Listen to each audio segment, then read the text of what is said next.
Hello students of class 12th, I am Suman Jambal and today we will discuss the new chapter number 7 that is integrals. Clear to all of you? तो बच्चे आज हम discuss करेंगे some basic formulae of integral. Clear to all of you? Integral is the inverse process of derivative and it is also called antiderivative. इसको antiderivative भी कहा जाता है. Today we will discuss some basic formulas of integral. Clear? और साथ में ये भी डिस्कस हो जाएगा कि why it is called antiderivative. Clear to all of you? चलेंगे बच्चे. फर्स्ट जो फॉर्मूला है डेरिवेटिव में हमारे पास एक पावर रूल हम लगाते थे. क्लियर? तो पावर रूल में देखिए यहाँ पे मैंने डेरिवेटिव्स करने हैं और साथ में ही इसके यहाँ पे इंटीग्रल बताने हैं फॉर्मूलेस के. ठीक है, ताकि आपको थोड़ी क्लैरिटी हो जाए और फॉर्मूले भी आपके तैयार हो जाएं. क्लियर? तो डेरिवेटिव में हम पावर रूल लगाते थे that is d upon d x of x raise to power n. ये पावर रूल था, इसमें लगाते थे. तो n x raise to power n minus one. ठीक, और यही हम इंटीग्रल में लगाएं.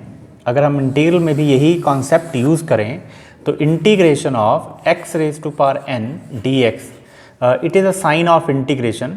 ये इंटीग्रेशन का साइन है. Clear?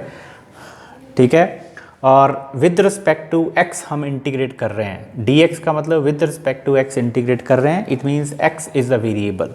Clear to all of you?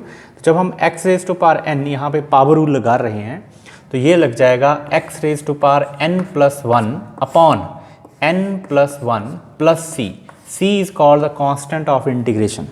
जब डेरिवेटिव करेंगे तो ये c ज़ीरो हो जाएगा. क्लियर? तो c is called the constant of integration. जब भी आप इंटीग्रेशन कंप्लीट होती है तो कांस्टेंट ऑफ इंटीग्रेशन हम लेते हैं यहाँ पे c. क्लियर? कोई भी कांस्टेंट ले सकते हैं. ठीक है, तो ये हमारे पास इंटीग्रेशन आ जाएगी पावर रूल में. तो x raise to power n d x equal to x raise to power n plus one upon n plus one. Clear to all of you? Next देखिए सेकेंड है, अगर हम d upon d x of x variable को variable के with respect to differentiate करें तो 1 आता है. ठीक है, लेकिन अगर हम यहाँ पे 1 की इंटीग्रेशन करें, ठीक है, तो x आता है plus constant of integration. Clear to all of you? तो यहाँ पे जब 1 की इंटीग्रेशन करेंगे तो x आएगा. ठीक है, लेकिन जब x की डेरिवेटिव करेंगे तो 1 आएगा और 1 की जब इंटीग्रेशन करेंगे तो x आएगा plus c is the constant of integration. Third है, अगर हम साइन x को इंटीग्रेट करते हैं तो d upon d x of sign x. तो साइन x का डेरिवेटिव होता है cos x. ठीक है, d upon d x of sign x is cos x. तो बच्चे देखिए cos x का इंटीग्रेशन क्या हो जाएगा? साइन x का डेरिवेटिव cos x. ठीक है, तो cos x की इंटीग्रेशन cos x dx. तो cos x की इंटीग्रेशन क्या हो जाएगी? sin x. sin x plus c is constant of integration. देखिए sin x का डेरिवेटिव cos x और cos x की integration sin x. Clear to all of you? c is constant of integration. ठीक. Fourth, d upon d x of cos x. अब cos x का derivative हम करते थे minus sine x. ठीक है, अब देखिए cos x का डेरिवेटिव माइनस साइन x, तो साइन x की इंटीग्रेशन, तो यहाँ पे साइन x की इंटीग्रेशन अगर हम करते हैं sine x dx, sine x की इंटीग्रेशन करेंगे that is minus cos x plus c. ठीक, साइन ये माइनस साइन इधर लगेगा. ठीक है, तो साइन x की इंटीग्रेशन माइनस कॉस x. लेकिन अगर माइनस साइन की x की इंटीग्रेशन करें, जैसे माइनस साइन x की इंटीग्रेशन करें, ठीक है, बोथ, तो यहाँ से यहाँ पे जो है यहाँ पे सिर्फ कॉस x आएगा और प्लस सी. अगर साइन x की इंटीग्रेशन करते हैं तो minus cos x plus c, क्योंकि ये वाला माइनस यहाँ आ जाएगा. लेकिन अगर सीधी माइनस साइन x की इंटीग्रेशन करें तो कॉस x, तो फिर यहाँ पे कॉस x प्लस सी आ जाएगा. Clear to all of you? एक ही तरफ माइनस लगेगा. क्लियर? तो साइन x की इंटीग्रेशन माइनस कॉस x, आपने याद ऐसे रखना है. Sine x derivative of cos x equal to minus sine x, तो साइन x की integration minus cos x. Clear to all of you? ये क्लियर? नेक्स्ट चलेंगे. नेक्स्ट हमारे पास है tan x. ठीक है, मैं ये मिटा रहा हूँ बच्चे. नेक्स्ट आ जाएगा फिफ्थ, tan x का derivative d upon d x of हम tan x का डेरिवेटिव करते थे तो tan x का डेरिवेटिव हमारे पास आता था secant square x. Clear to all of you. तो हम सीकेंट स्क्वायर की अगर इंटीग्रेशन करते हैं, सीकेंट स्क्वायर एक्स dx की इंटीग्रेशन करते हैं, जब सीकेंट स्क्वायर एक्स की इंटीग्रेशन करेंगे तो वो हमारे पास आएगा tan x plus c। Clear to all of you. Next आ जाएगा सिक्स्थ स्टेप में d upon d x of cot x is equal to minus cosecant square x. cot x का derivative minus cosecant square x, लेकिन जो cosecant square x है उसका integration, cosecant square x dx की जो integration है वो हमारे पास आ जाएगी minus cot x plus c. Clear. और अगर हम ये देखिए यहाँ पे कॉसिकेंट स्क्वायर एक्स की इंटीग्रेशन कर रहे हैं तो माइनस कॉट एक्स आ रही है, लेकिन ये माइनस अगर इधर ही रहने दिया जाए, मतलब minus cosecant square x dx की इंटीग्रेशन करें तो वो कॉट एक्स हो जाएगा प्लस सी। अगर यहाँ पे माइनस ये इस माइनस को यहीं पे रहने दिया जाए कॉसिकेंट स्क्वायर एक्स के साथ ही, तो उसकी जो इंटीग्रेशन है वो plus cot x plus c आ जाएगी। Clear to all of you. Next बात करेंगे हम 7th पे, दैट इज ये बच्चे हमारे पास है next after cot x, that is secant x d upon d x of secant x. अब सीकेंट एक्स का डेरिवेटिव हमारे पास आता था secant x tan x. Clear to all of you. Secant x का डेरिवेटिव जब हम निकालते थे तो सीकेंट एक्स का डेरिवेटिव हमारे पास आता था कि derivative of secant x is equal to secant x और tan एक्स, और यहाँ पे इंटीग्रेशन किसकी करेंगे, सीकेंट एक्स tan एक्स की। तो सीकेंट एक्स tan एक्स की इंटीग्रेशन सीकेंट एक्स आ जाएगी। तो integration of secant x tan x dx is equal to, that is equal to secant x plus c. C is constant of integration. Clear to all of you. Next मैं बात कर रहा हूं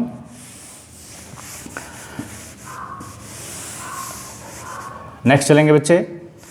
अब देखिए 7th 8th है cosecant x. तो d upon d x of cosecant x, cosecant x की इंटीग्रेशन डेरिवेटिव क्या होता है, तो कॉसिकेंट एक्स का डेरिवेटिव होता है cosecant x cot x with minus sine, minus cosecant x cot x. तो derivative of cosecant x equal to minus cosecant x cot x, जबकि integration of cosecant x cot x d x, इसकी जो integration आएगी, देखिए इसकी integration, minus sign नहीं ले रहा हूं, अगर यहां पे माइनस साइन नहीं लेते हैं तो आप यहां पे लगाएंगे, that is equal to minus cosecant x plus c. C is constant of integration. और अगर माइनस साइन आप यहीं पे लगा देते हो, जैसे integration of minus cosecant x cot x d x, तो यहाँ पे आपके पास माइनस नहीं लगेगा, यहाँ पे कॉसिकेंट एक्स प्लस सी आ जाएगा। Clear to all of you. Next हम बात करेंगे बच्चे, ये हमारे कंप्लीट हो गए हैं। यहाँ पे देखिए हमारे पास tan x का इंटीग्रेशन हमने नहीं किया है, ठीक है। cot x की इंटीग्रेशन हमने यहाँ पे नहीं है इन फॉर्मूले में, वो हम आगे नेक्स्ट स्टेप में करेंगे, ठीक है। फॉर्मूला हम खुद बनाएंगे और साथ में secant x plus tan x की integration. Clear to all of you.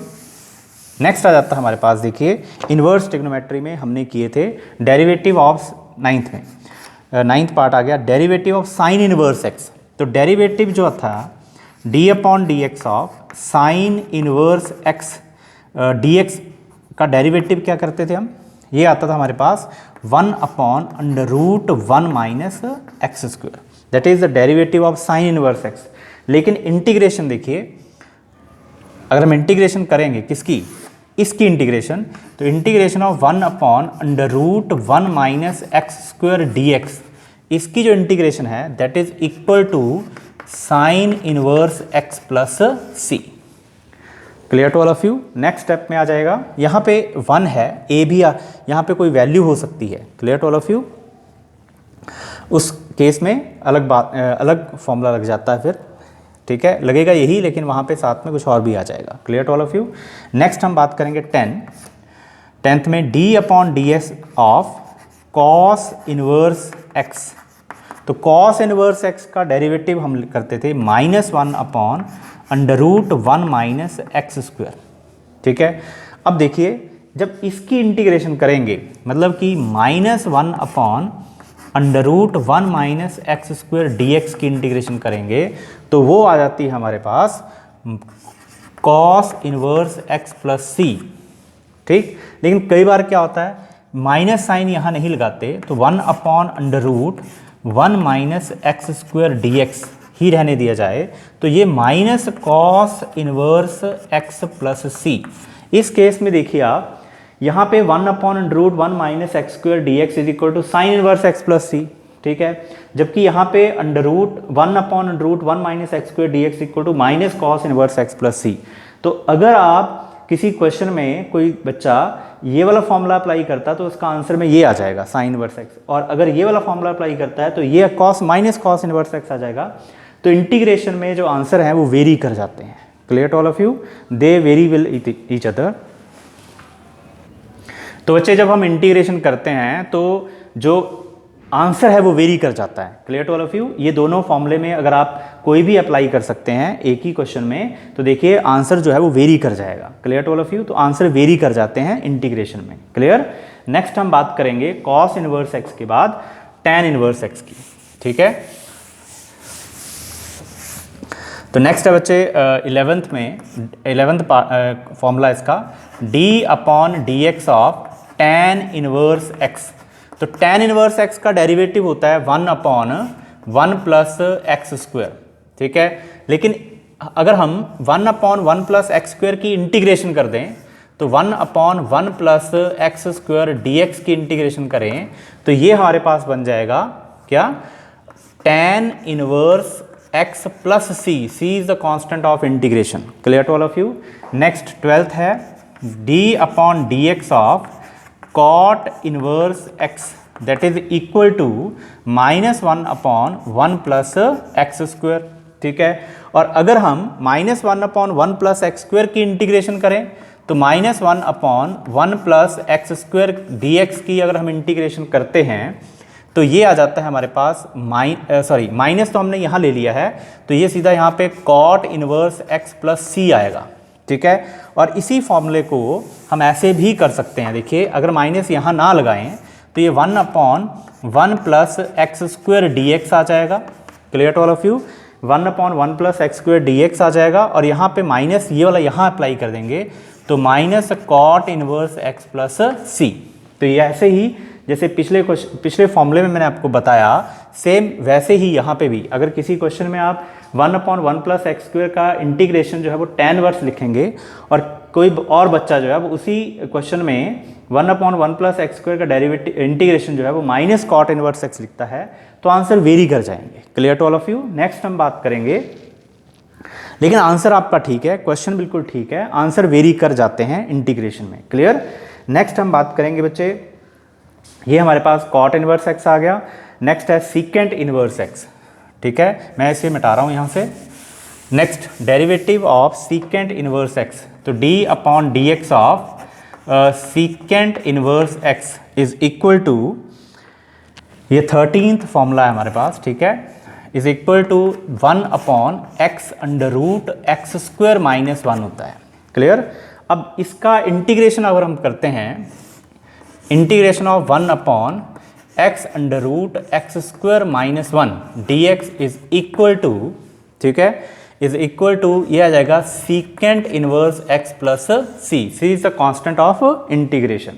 And 14 हमारे पास है d upon d x of cosecant inverse x that is equal to -1 upon x under root x square minus 1।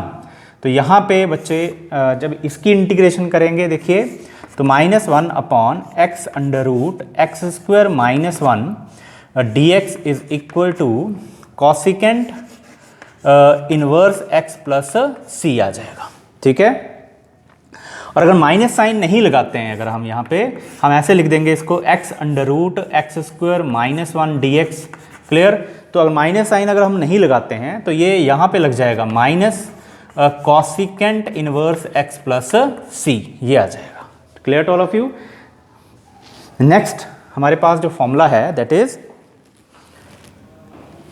Next है बच्चे d upon d x of, that is 15 d upon d x of e raise to power x is equal to e raise to power x, जबकि e raise to power x की integration भी e raise to power x ही होती है। Clear, plus c is constant of integration. 16 हमारे पास है d upon d x of log mod x। Log x का डेरिवेटिव जो है वो 1 अपॉन x होता है, और 1 अपॉन x की इंटीग्रेशन, तो integration of 1 upon x dx is equal to log mod x plus c। c is called the constant of integration. Clear to all of you. तो ये हमारे फॉर्मूले थे, कुछ बेसिक फॉर्मूले थे इंटीग्रल के। इसके बाद और भी फॉर्मूले आएंगे, clear to all of you, तो उनको भी हमने करना है। क्लियर। अब हमें, मैं आपको बताता हूँ, जैसे हम इंटीग्रेशन करते हैं, integration of f of x dx, ठीक है बच्चे। तो f जो है वो फंक्शन है जिसको हम इंटीग्रेट कर रहे हैं, x इज़ अ वेरिएबल, ठीक। तो जिस फंक्शन के साथ वेरिएबल x लगा होगा, ठीक है, या जिस भी टर्म के साथ x लगा होगा वो फंक्शन में वो फंक्शन मानी जाएगी और उसको इंटीग्रेट करेंगे, ठीक है। जहाँ पे भी वेरिएबल x नहीं लगा होगा उस वो कांस्टेंट रहेगी। Clear to all of you. वो इंटीग्रल से बाहर आ जाएगा। ये साइन जो है वो साइन ऑफ इंटीग्रेशन है, ठीक है। x is variable, f is function, और ये कंप्लीट जो है वो इंटीग्रेशन कहा जाता है। Clear to all of you. तो इंटीग्रेशन जो है वो इन्वर्स प्रोसेस है डेरिवेटिव का। क्लियर। तो जैसे बच्चे जब हम इंटीग्रल करते हैं, जैसे मान लीजिए हम देखिए d अपॉन, हम बात कर रहे हैं यहाँ पे d upon d x of f x is equal to, या अभी हमने एक फॉर्मूला किया था कि derivative of sine x is equal to cos x. Clear. तो अब देखिए क्या करेंगे, इस dx को इधर लेके जाएंगे, ठीक है। तो क्या बन जाएगा, d, ये डेरिवेटिव है, ये साइन x, और ये बनेगा cos of x into D x, ठीक। फिर इंटीग्रेटिंग बोथ साइड, दोनों तरफ इंटीग्रेटिंग ले लेंगे। अब देखिए दोनों तरफ जब इंटीग्रेटिंग लेंगे तो डेरिवेटिव से इंटीग्रेशन कैंसल आउट हो जाता है, क्योंकि दोनों एक दूसरे के एंटी डेरिवेटिव हैं। Integration is called anti derivative, ठीक है। तो एक दूसरे को कैंसिल कर देंगे ये। तो यहाँ पे cos x की इंटीग्रेशन जो आ जाती है that is equal to minus sine x आता है, प्लस लग जाएगा constant of integration. c is any arbitrary number हो सकता है, कोई भी नंबर हो सकता है c की वैल्यू। जब एप्लीकेशन हम डिफरेंशियल इक्वेशन करेंगे तो उसमें हम c की वैल्यू फाइंड आउट करेंगे। Clear to all of you. तो ये बच्चे हमारे फॉर्मूले थे इंटीग्रल के, कुछ बेसिक फॉर्मूले थे, इनको आपने अच्छे से कर लेना है। Clear to all of you, ठीक है। Thanks for watching.